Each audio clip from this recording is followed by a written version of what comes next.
Yun, good day mga boss. Update ko lang kayo. Meron tayong dalawang Armag knife na dumating. Yan, mga gawang Cebu. Yan, shoutout kay Armag. Unahin natin tong Tanto.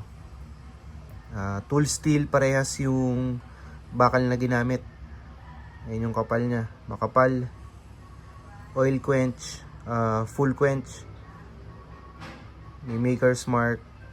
Tanto blade profile. 3.5 inches yung blade length, 3.8 inches naman yung handle. G10 yung scales, tsaka yung liners, G10.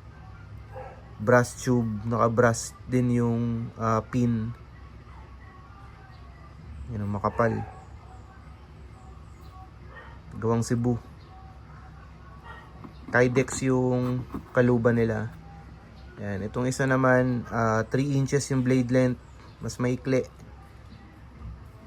3.6 inches naman yung handle nya. Burl yung kahoy na ginamit sa handle. Yan, yung bandang ibaba, burl.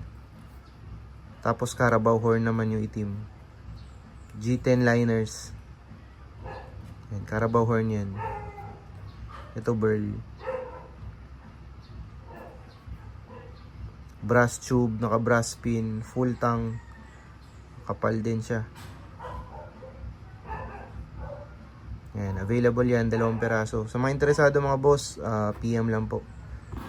Yan. Thank you mga boss, salamat po. Yun, sorry, ito pala yung itsura nila kapag nakasara. Kydex yung kaluban. Yan, maganda yung retention ng hindi nahuhulog.